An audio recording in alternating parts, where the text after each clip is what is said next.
in the capital of Great Britain. So, of course, we will continue talking about the fourth and final Grand Slam tournament of this season, the US Open, that is gaining momentum in New York right now. And today I will give you the names of all the quarter-finalists. A quick reminder, Russian star Maria Sharapova is still in contention for the coveted trophy. And by the way, she is the sole Russian who continues the fight for the US Open crown.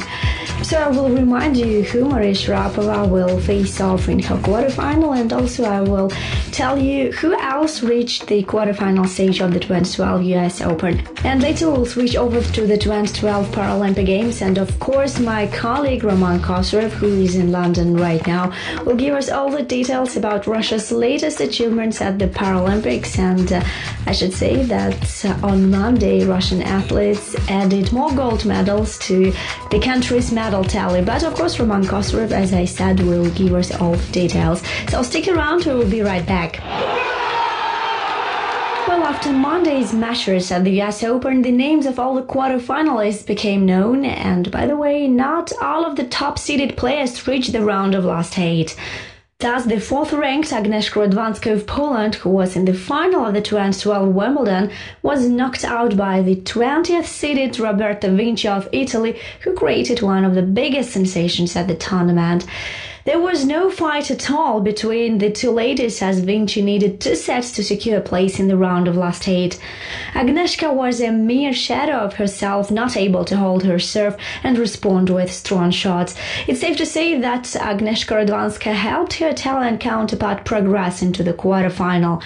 The Polish tennis player committed more unforced errors, was not confident on her first serve, and as a result, she crashed out of the US Open. 6-1, 6-4, Vinci moves forward. Radwanska leaves the singles tournament empty-handed. Now the Italian sensation maker will be up against her doubles partner and compatriot Sara Errani, who celebrated a 7-6, 6-3 win over 6th-seeded Angelique Kerber of Germany.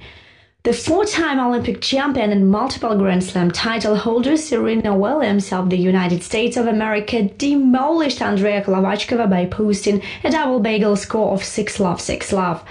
She was fighting really hard, Williams said after her victory.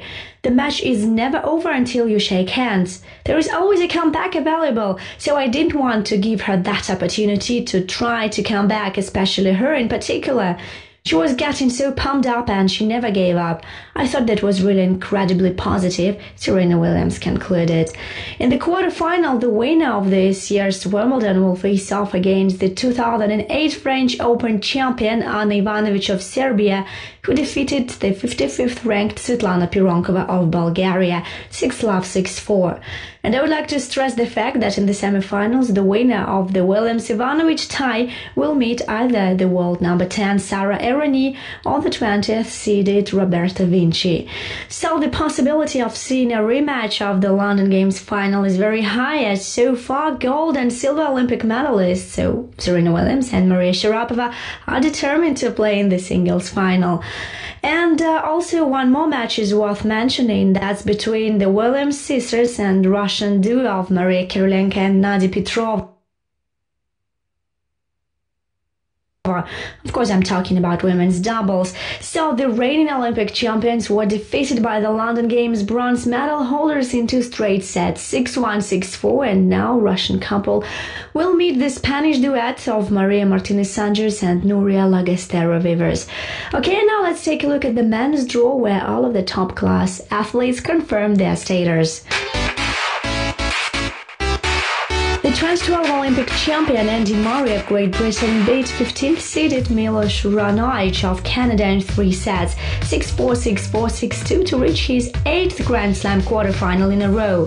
The third-ranked Murray will play against world number 12 Marin Cilic of Croatia, who sent home Martin Klizan of Slovakia 7-5, 6-4, 6-love. Well, their head-to-head record speaks in favor of the British player, as he prevailed in 6 out of 7 matches against Cilic, but notably, Murray's only loss was registered at the US Open back in 2009. The top-seeded Roger Federer of Switzerland didn't even play his 4th-round game to propel to the quarterfinal. Well, the thing is that the 23rd seeded Mardy Fish of the United States of America withdrew from the tournament and granted the holder of 17 Grand Slam titles an opportunity to take a respite ahead of the quarterfinal matches. "I was reluctant to do so, but I'm following medical advice, man," Fish said about his decision to finish his performance in New York. "I had a good summer and look forward to resuming my tournament schedule in the fall," he said. Well, in the quarterfinal, Federer's opponent will be 6th-seeded Tomáš Berdych of the Czech Republic, who upset 11th-ranked Spaniard Nicolas Almagro 7-6, 6-4, 6-1. And I would like to remind all of our listeners that the first semi-finalists will be determined on Tuesday. The 4-time Grand Slam holder Maria Sharapova will test Marion Bartoli of France, while last year's champion Samantha Stosur of Australia will try to defend her title in New York, and standing on her way to the US Open Summit will be none other than the first-ranked Victoria Azarenka of Belarus. So plenty of interesting matches on Tuesday, and of course we will give you all the results in our next program. Russian Sports Daily. So, dear listeners, as usual, I will be joined by my colleague Roman Kosarev right now, who is in the capital of Great Britain, where he covers the 2012 Paralympic Games. Hello, Roman, nice to hear from you. So, I know that right now you are in a very specific place. So, this is the place where our Paralympic Games were born. So, what does it feel like to be in hospital? I know that this is a hospital where Paralympic Games were originated. That's right, Yelena. I'm at the moment located in the town of Stoke, and this is a place where Stoke Mandeville Hospital is. This is the place where Paralympic Games originated. Well, not really originated. The Paralympic Games were first held in Rome in 1960, but back in 1948, the first games for people with disabilities were held right here in Stoke Mandeville Hospital. They have a stadium here now. They have one of the best programs here at this hospital for people with disabilities. Now, once again, in 1948, the Stoke Mandeville Games were first held here. Now, this place is just north of London. It took us about an hour with a train to get here.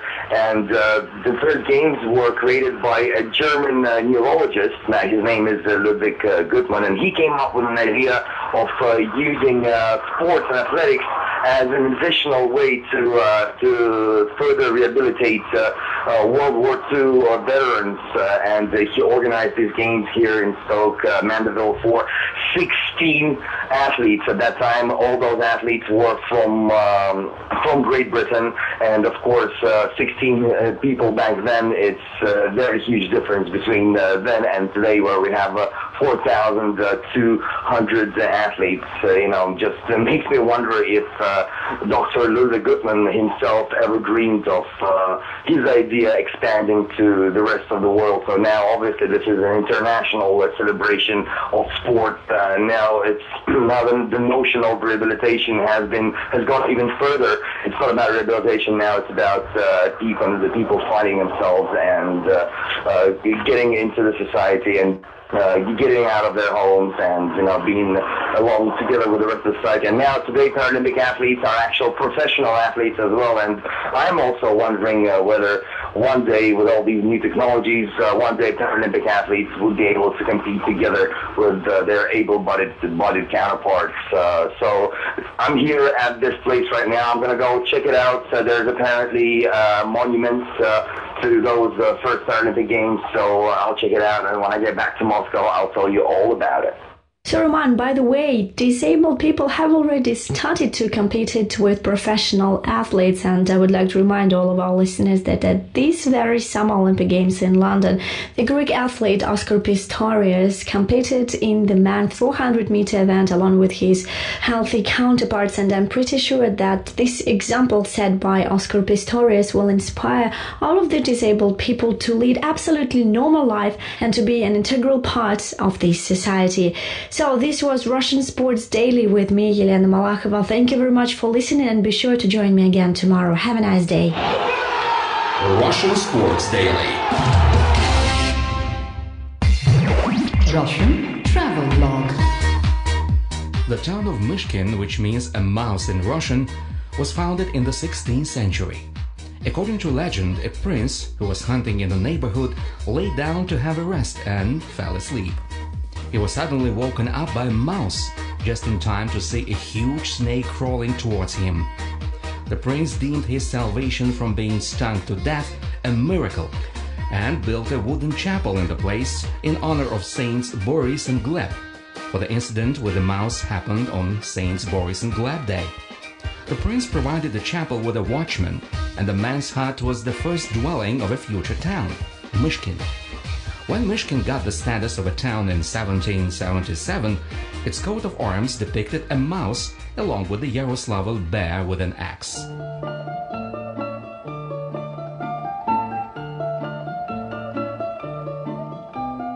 The Russian author Ivan Aksakov visited Myshkin in 1850 and left the following description of the place. Myshkin on the Volga got populated with merchant peasantry, enterprising and hard-working.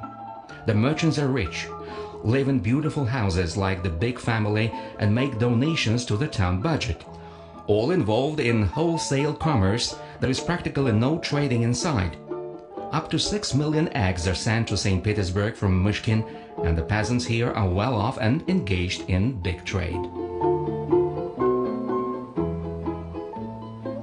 The merchants' refusal to have a railroad built through the town left it with no chances of industrial development, but re-established it in the status of laid-back, tranquil town with rich architecture.